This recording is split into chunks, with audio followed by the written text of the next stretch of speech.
In autumn I did some panoramic shooting with my Mamiya RB67 on 35mm film.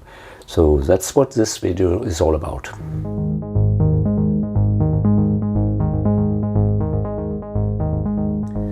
So welcome back to my channel. This time we'll have a look at the panoramic shooting instead of using an Hasselblad XPan or something like that. I have shot 35mm film on my Mamiya RB67, and let's first have a look at how I get this into the camera and how I use it. You need to have a back that you use for the 35mm film.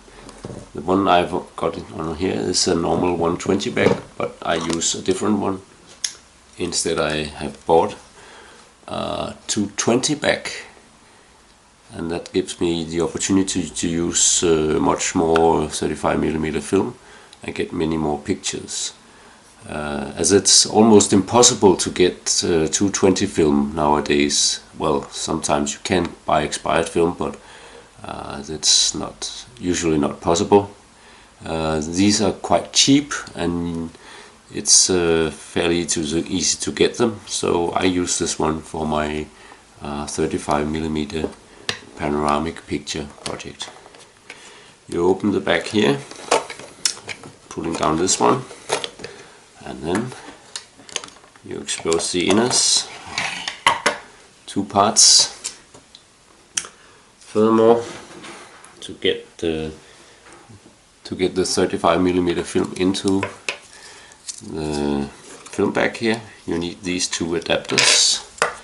I'll link in the description where you can find these and 3D print them yourself or have them printed somewhere else. I think also they can be bought on eBay, but I printed mine on my own 3D printer. So one end has to fit here and the other on this end. And when you put the film into the bag, you don't have to place it like this, because part of the film that is going to be exposed is this one. Well, this is just a film that's scrap film that is used and not being developed, so I just use it for example.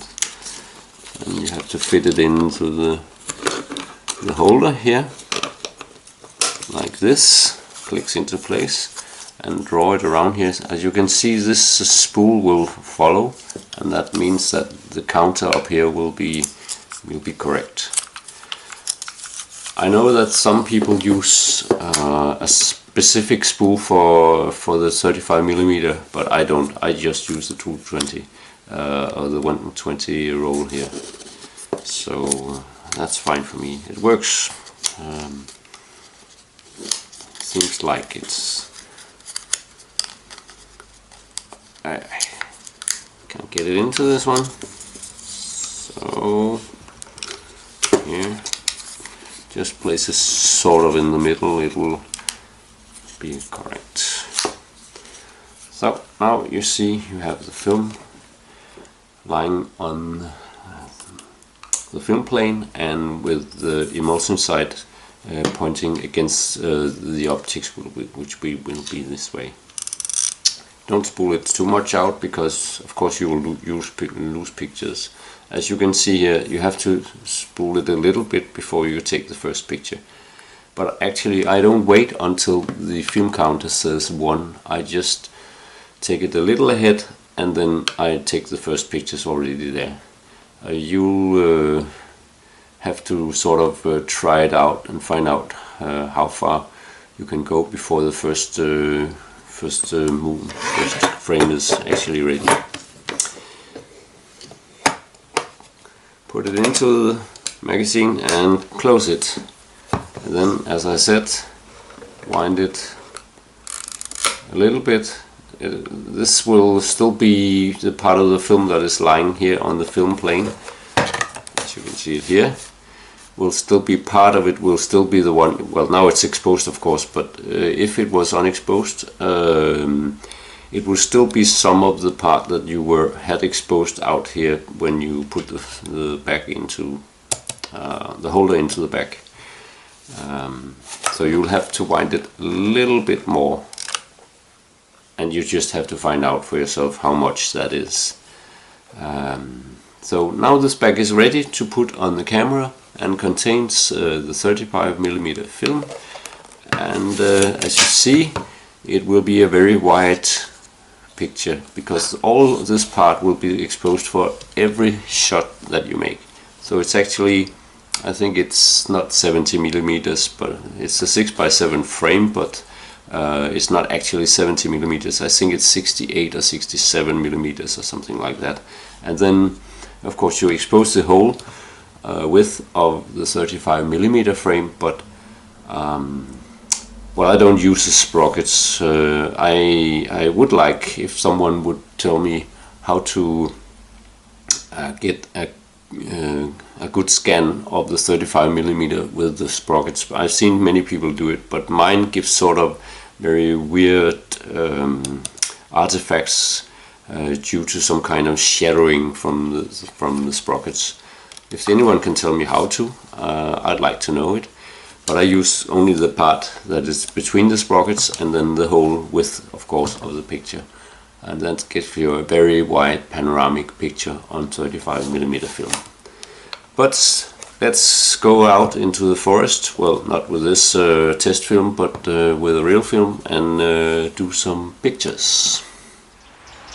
I am taking a meter reading here, and it says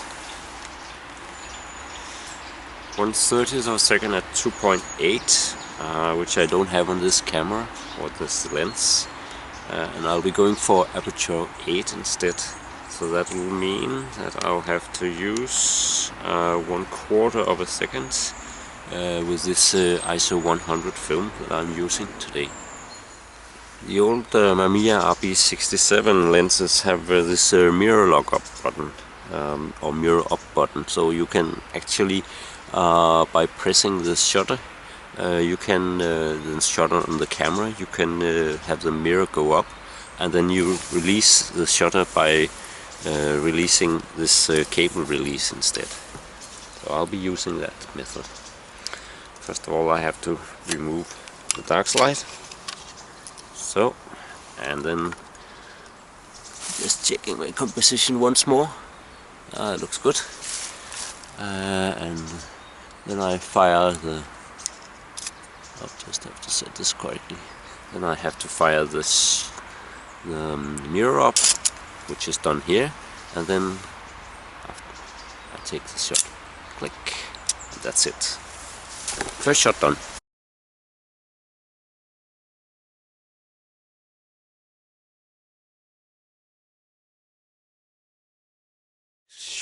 Next shot I will be taking here at this small bridge which is going out into the water. It's a very lovely view, as you can see here behind me. And there's a lot of light here, so I won't be using my tripod.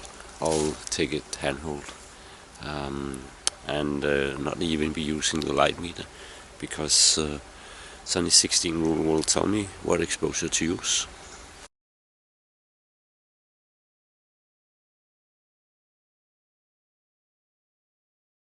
I found another beautiful spot to take a shot, and it's by this little lake with a lot of fallen trees.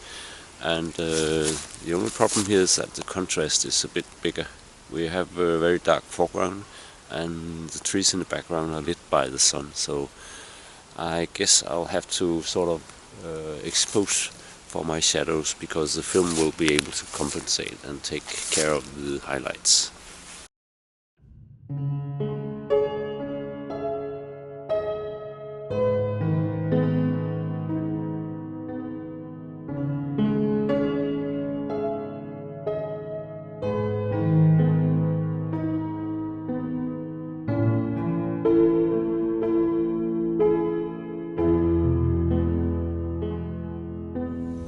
I found a new lovely composition here by another lake. There's a rotten tree, fallen tree in the background, and with a lot of mushrooms on it.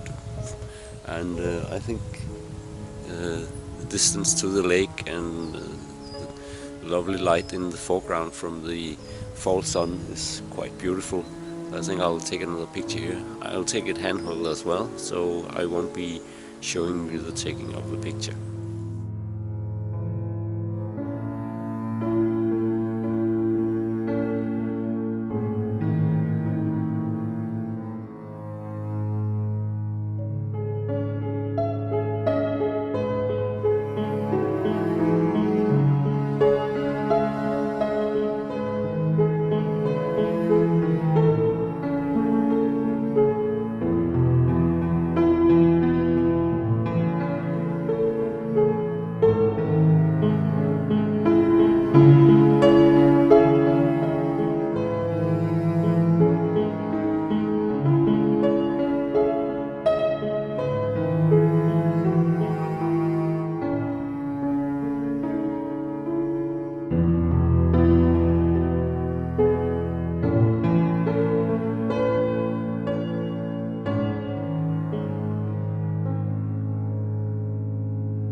My next shot will be here, where there's a nice view over a small field. There's some small hillocks and some trees in the background, and some clouds that make the background even more beautiful. So I think this is a nice shot. I'll take one here with the RB67.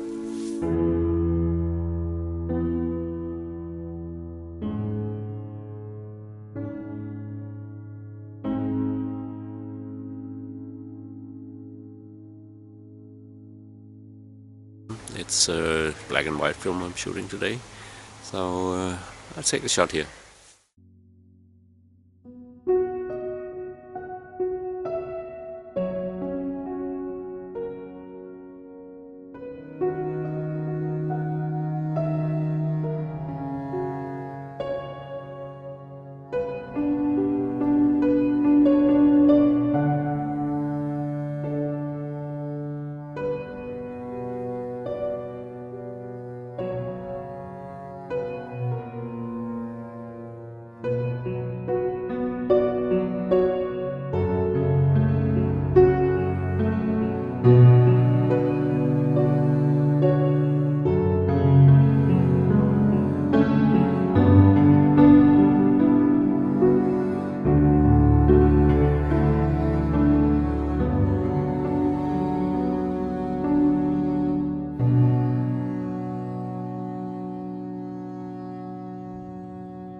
So this was how to use Mamiya RB67, a very old and heavy camera for panoramic shooting using 35mm film, exposing also for the sprockets as you saw in some of the images, but usually I'm not scanning those into the images, at least not with the RB67. But I hope you liked this video, and if you did, please subscribe to my channel and also hit the like button on this video. So thank you very much for this time, and bye for now.